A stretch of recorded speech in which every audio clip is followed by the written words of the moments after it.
Bonjour les petits amis de l'horreur. Aujourd'hui, on va commencer la collection derrière de tous les DVD. Et aujourd'hui, on commence avec une critique de Hatchetman, sorti en 2003. Un DVD qu'on m'a offert récemment. C'est un petit slasher à faible budget, on le sent très vite. Ça fait même un petit peu, presque un peu téléfilm par moment. Et c'est un slasher du coup où une bande de stripteaseuses vont être assassinées une par une et le tueur avec un joli masque de faites ci faites ça ou de la farfouille va couper les mains des stripteaseuses et la police va enquêter évidemment sur ça. Bon, c'est vraiment un slasher bas de gamme, simple, mais franchement pendant 1 heure et demie, on s'ennuie pas tant que ça. Un tiers du film est consacré quand même à beaucoup de plans sur des femmes nues. On va pas se mentir, je pense que le caméraman avait envie de se rincer l'œil au passage, et ça se ressent des fois tellement qu'il suit les parties les plus...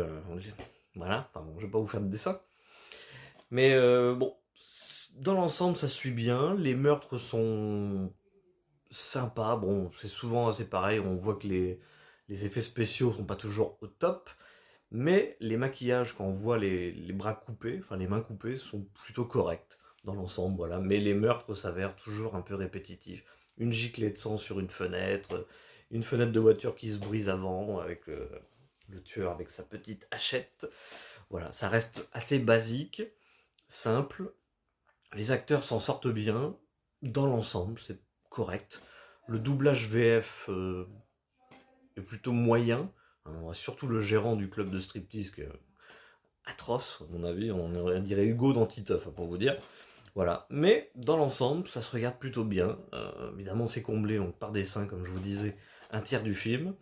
On sent que c'est vraiment pour se dire, il faut arriver au quota de 1h20 au minimum, et que voilà.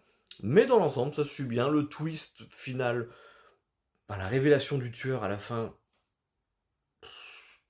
c'est on le sent venir quand même, on le sent venir à un moment, voilà, par élimination, à un moment on se dit ouais bon d'accord, on sait où on va. De toute façon, il n'y a pas tant de personnages que ça, donc de toute façon à un moment c'est assez limité. Il y a toujours les personnages qui mettent un petit peu le doute, mais ils sont tellement poussés à l'extrême qu'on se dit ouais bon bah, on sait que c'est pas lui. Voilà. Mais franchement, si vous voulez passer un petit moment, voilà, un petit film à moins d'1 euro, Hatchetman, ça fait le job, moi je dis. On se retrouve pour une prochaine critique très très vite, avec cette fois-ci peut-être un petit film un petit peu plus connu. À bientôt!